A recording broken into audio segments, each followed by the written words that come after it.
میں آج آپ کے لیے ایک واقعہ بھی لایا ہوں قرآن کا، صرف ریئلائز کرانے کے لیے، ورنہ قرآن میں تو 100 کے قریب واقعات ہیں۔ اگر یہ واقعات بھی آپ پڑھیں تو پتہ تو چلے کہ یہ کیوں واقعات بیان ہوئے، پچھلی قوموں کے کیوں واقعات بیان ہوئے۔ اللہ پاک نے یہاں کئی ایسے لوگ ہیں جن کو بہت نوازا ہے۔ میں آپ کو آئیے دنیا کے امیر ترین آدمی کا واقعہ وہ بھی قرآن سے سناتا ہوں۔ The richest man in the universe، یہ کون تھا؟ اس کے پاس کتنا مال تھا؟ یہ قارون تھا۔ قارون کے بارے میں آتا ہے کہ یہ حضرت موسیٰ علیہ السلام کا چچا کا بیٹا تھا، کزن، فرسٹ کزن تھا حضرت موسیٰ علیہ السلام کا، بڑا نورانی چہرہ بھی تھا اس کا، اور یہ اس زمانے میں تورات کا بہت بڑا عالم بھی تھا، یعنی دنیا بھی ہر وہ چیز تھی جس میں لوگ ترقی کرتے ہیں۔ مالدار بھی تھا، حسین بھی تھا، فیملی بھی بڑی اچھی تھی، حضرت موسیٰ کا کزن تھا علیہ السلام، اور عالم بھی تھا، علم بھی رکھتا تھا، جاہل نہیں تھا، لوگ اس کا بڑا ادب و احترام بھی کرتے تھے۔ پھر اس کو زوال کیسے آیا، پھر سب کولیپس کیسے ہو گیا، پھر وہ تباہ و برباد اور اللہ کی بارگاہ سے مردود کیسے ہو گیا؟ ذرا ٹرائی ٹو انڈرسٹینڈ۔ یہاں بڑی فیملی والے بھی موجود ہیں، مالدار بھی موجود ہیں، گڈ لکنگ بھی موجود ہیں، لوگوں میں عزت بھی ہے میری اور آپ کی، میں آپ کو اپنے ساتھ شامل رکھ کے بات کر رہا ہوں، سب کچھ اللہ نے دیا ہے۔ اس کا مطلب یہ نہیں ہے کہ سب کچھ رہے گا بھی آخر تک۔ ایسی گڑبڑ، ایسی غلطی، ایسی مسٹیک نہ ہو جائے کہ یہ سب جب چاہے میرا رب واپس لے سکتا ہے۔ وَتُعِزُّ مَن تَشَاءُ وَتُذِلُّ مَن تَشَاءُ بِيَدِكَ الْخَيْرُ، وہ خالق ہے، وہ مالک ہے۔ کیا ہوا تھا؟ حضرت موسیٰ علیہ السلام کے چچا یسر کا بیٹا تھا، اور اس کو لوگ منور کہتے تھے، اتنا چہرہ خوبصورت تھا کہ اس کو منور کہتے تھے۔ اس کے پاس بہت مال آ گیا، اتنا مال آ گیا، اتنا مال آ گیا کہ اس کے خزانے ایسے ہوتے تھے کہ اس کی خزانوں کی جو چابیاں تھی نا، وہ اونٹوں پر لاد کر 40 اونٹ چلا کرتے تھے، صرف چابیاں۔ ٹرائی ٹو انڈرسٹینڈ خزانہ کتنا ہوگا۔ حضرت موسیٰ علیہ السلام نے اس کو زکوٰۃ کا حکم دیا کہ تم اللہ کی بارگاہ میں زکوٰۃ دو اور خرچ کرو اللہ کی راہ۔ اچھا، اس زمانے زکوٰۃ جو ہے نا وہ 1000 پر ایک تھی، آج تو 100 پہ 2.5 ہے نا، 1000 پر ایک تو بڑا آسان تھا یوں دیکھا جائے۔ اس نے پہلے تو وعدہ کر لیا، بعد میں گھر جا کے کیلکولیٹ کیا تو اس کو خیال آیا کہ یہ تو بہت بن جائیں گے، پیسے ہی اتنے تھے۔ آج کے زمانے کے اگر $1 ٹریلین ہوں تو وہ بڑے، اس کی زکوٰۃ بھی بڑی بنتی ہے۔ تو اس نے حساب کیا کہ یہ تو بہت بن جائیں گے۔ اب شیطان نے اس پر حملہ کیا، کہتا زکوٰۃ تو نہیں دینی۔ اب اس نے لوگوں میں بات یہ پھیلائی کہ حضرت موسیٰ علیہ السلام تمہارے مال پہ قبضہ کرنا چاہتے ہیں۔ حضرت موسیٰ علیہ السلام کے خلاف کمپیننگ شروع کر دی، اور اس بدبخت نے کیا کیا کہ ایک عورت کو انگیج کیا، ہائر کیا، اور اس نے کہا کہ تم جا کے حضرت موسیٰ علیہ السلام پر بھرے مجمع میں الزام لگا دے۔ یہ میں قرآنی واقعہ سنا رہا ہوں آپ کو، انٹرسٹنگ بھی ہے اور عبرتناک بھی ہے، اور یہ سارا واقعہ سنانے کے پیچھے ایک مقصد یہ بھی ہے کہ ریئلائز ہو کہ قرآن میں کیا کیا موجود ہے۔ پڑھیں گے تو پتہ چلے گا نا۔ ہمارے بچے، میری بہنیں، میرے بچے سن رہے ہوں گے، آج بچے کیسی کیسی پتہ نہیں سٹوریز پڑھ رہے ہوتے ہیں۔ کتنا اچھا ہو کہ گھر میں سب مائیں، بہنیں، باپ، بچہ بیٹھ کر کہے کہ چلو آج قرآن کی کہانی سناتا ہوں، اسٹوریز آف قرآن پڑھیں نا، انڈرسٹینڈ کریں اس سے۔ چلیں جناب، اس عورت نے بھرے مجمع میں حضرت موسیٰ علیہ السلام پر برے کام کا الزام لگا دیا۔ حضرت موسیٰ علیہ السلام، اللہ اکبر، جب آپ نے یہ الزام سنا تو آپ جلال میں آ گئے، اور آپ نے کہا کہ اس عورت کو لاؤ۔ جب وہ عورت لائی گئی تو آپ نے فرمایا، اے عورت، تجھے اس اللہ کی قسم جس نے بنی اسرائیل کے لیے دریا کو پھاڑ دیا تھا اور عافیت کے ساتھ سلامتی سے نکال کر فرعون کو غرق کر دیا، سچ سچ کہہ دے واقعہ کیا ہے۔ حضرت موسیٰ علیہ السلام کا یہ جلال نبوت دیکھا، وہ عورت سہم گئی اور کانپ کر کہنے لگی کہ حضور، یہ قارون نے مجھے کثیر دولت کا لالچ دے کر آپ کے خلاف گواہی دینے کے لیے بھیجا۔ اللہ اکبر، آپ نے پہلے تو سجدہ شکر کیا ہے، اللہ پاک کی بارگاہ میں شکر ادا کیا، اور اب آپ نے دعا مانگی کہ اے اللہ، اب قارون پر اپنا قہر نازل فرما۔ اللہ کے نبی سے اس نے جنگ کی نا، اب آپ نے دعا فرمائی کہ اے اللہ، اس پر قہر نازل فرما۔ اب مجمع میں سے کہا کہ جو بھی قارون کا ساتھی ہے وہ اس سے الگ ہو جائے، کیونکہ اب عذاب آنے والا۔ اس بدبخت کے 2 ساتھی تھے جو اس وقت بھی جدا نہیں ہوئے۔ اب حضرت موسیٰ علیہ السلام نے زمین کو حکم دیا کہ اے زمین پکڑ لے اس کو۔ تو اب قارون جو ہے گھٹنوں تک زمین میں دھس گیا۔ آپ نے دوبارہ زمین سے فرمایا پکڑ لے اس کو، اب وہ کمر تک دھس گیا۔ اب قارون بلبلانے لگا، رونے لگا، معافیا مانگنے لگا، میں آپ کا رشتہ دار، مجھے معاف کر دیجئے۔ اور وہ جو لوگ تھے نا، وہ جو اس کے ساتھی تھے، وہ کہتے اس لیے دھسا رہے ہیں حضرت موسیٰ علیہ السلام کیونکہ اس کا خزانہ آپ رکھ لیں گے۔ اللہ اکبر، اللہ کے نبی کو کیا ضرورت ہے خزانے کی، آپ نے حکم دیا اور یہ خزانہ جو ہے وہ بھی زمین میں اس کے ساتھ غرق ہو گیا۔ اور روایتوں کا مضمون ہے کہ یہ قیامت تک دونوں دھستے رہے، قارون بھی اور اس کا خزانہ۔ یہ واقعہ سورہ قصص کے اندر تفصیل کے ساتھ یہ موجود ہے میرے بیچ اسلامی بھائی۔ اب بتائیے، یہ واقعہ قرآن کا واقعہ ہے، اسٹوری آف قرآن ہے، کیا میسج ہے کہ مال بہت زیادہ مل جانا کمال نہیں ہے، اس مال کا حق ادا کرنا اللہ کی بارگاہ میں جو مجھ پر اور آپ پر لازم قرار دیا۔ یا ان لوگوں کے لیے بھی درس ہے کہ جو زکوٰۃ تو دیتے ہیں مگر زکوٰۃ کو بھی بوجھ سمجھ رہے ہوتے ہیں، او ہو جناب بہت پیسے دینے پڑیں گے، 2-2.5 کروڑ روپے زکوٰۃ بنتی ہے میری، تو کیسے نکالوں، رمضان آ گیا۔ اللہ کے بندے، اللہ نے 100 کروڑ دیے تو 2.5 کروڑ بنی ہے نا، اس کا شکر ادا کرو۔ جس کو رب نے دیا، زکوٰۃ دینے میں پرابلم ہے لوگوں کو، نہیں کریں ایسا، ورنہ یہ مال کسی کام کا نہیں، یہ عذاب بن جائے گا۔ یہ قارون کا خزانہ یہ بتاتا ہے کہ خزانہ بہت بڑا ہو لیکن وہ عذاب بھی ساتھ لے آتا ہے اگر اس کا حق ادا نہ کیا جائے۔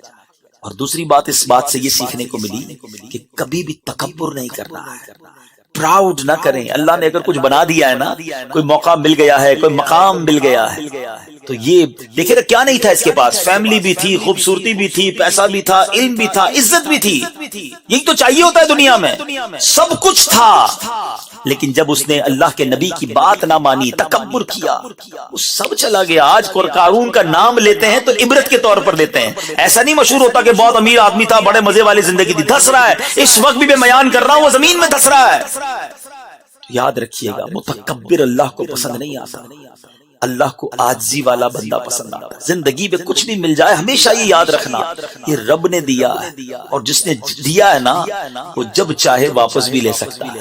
بزرگ بیٹھے پوچھیں ان سے، ہم نے پل میں امیروں کو کنگال ہوتے دیکھا ہے، زکوٰۃ دینے والوں کو زکوٰۃ لینے والا ہوتے دیکھا، یہ کب چلی جائے پتہ نہیں نعمت، جب تک ہے شکر ادا کریں۔ اور قرآن میں کتنا خوبصورت وعدہ ہے، لَإِن شَكَرْتُمْ لَأَزِيدَنَّكُمْ، تم میرا شکر ادا کرو میں تمہیں اور عطا کروں۔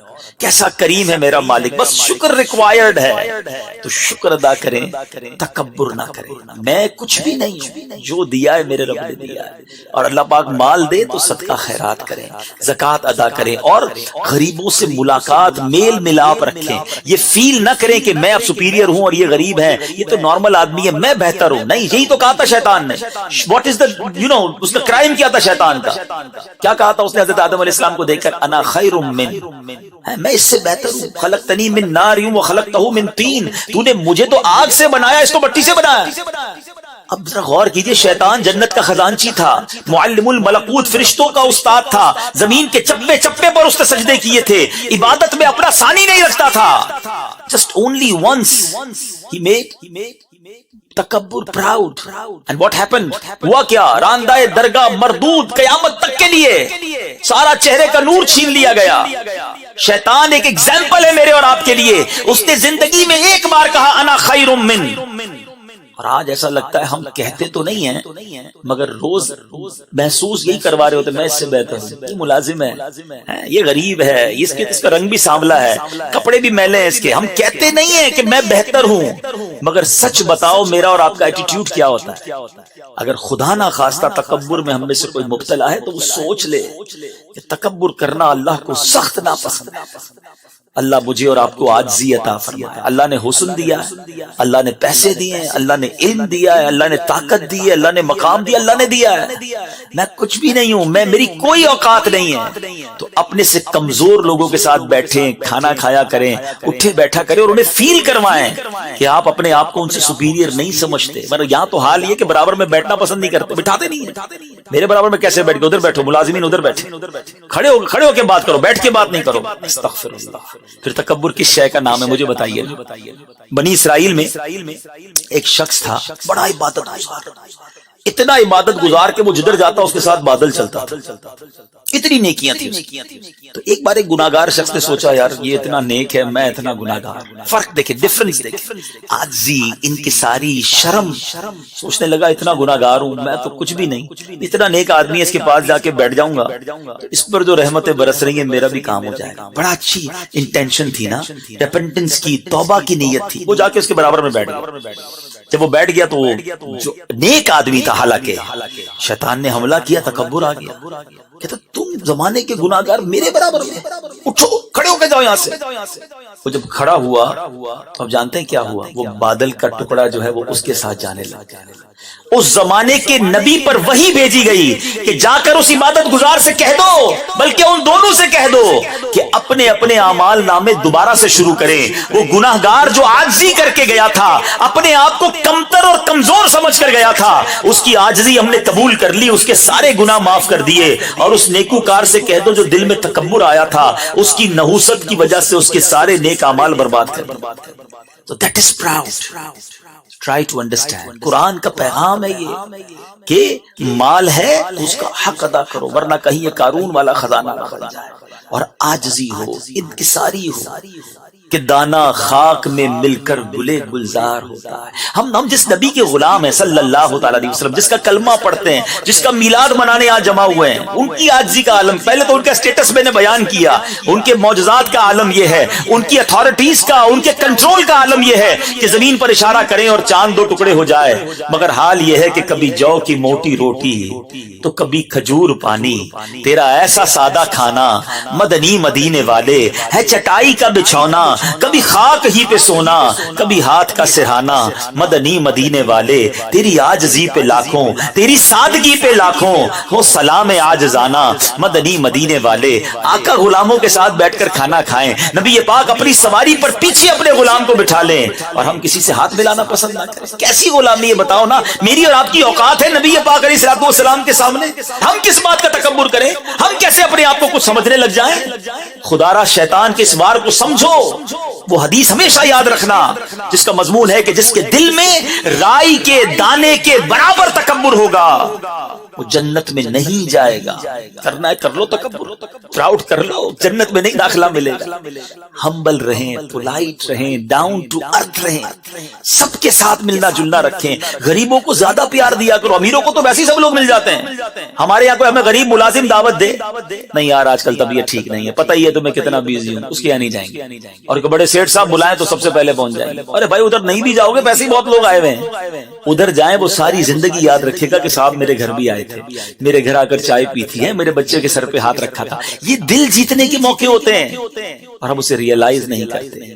آپ کو ایک مشورہ دیتا ہوں، مسجد جاتے ہیں نا، مسجد میں خادم ہوتا ہے، آپ نے دیکھا ہوگا، جھاڑو لگا رہا ہوتا ہے، پوچھے لگا رہا ہوتا ہے۔ بعض اوقات آپ روڈ پہ جاتے ہیں تو کوئی پولیس کا انسپیکٹر ہوتا ہے، ٹریفک والا جو لوگوں کو چلا رہے ہوتے ہیں۔ یہ اس طرح کے جو لوگ ہوتے ہیں ان سے کوئی نہیں ملتا۔ آپ مسجد جائیں نا، اس خادم کو روکیں اور اس کو سینے لگا لیں، اس کو پوچھیں تمہاری طبیعت کیسی ہے، آپ اس کی آنکھوں میں آنسو دیکھیں گے، شاید بہت عرصے بعد کسی نے اسے سینے لگایا ہو۔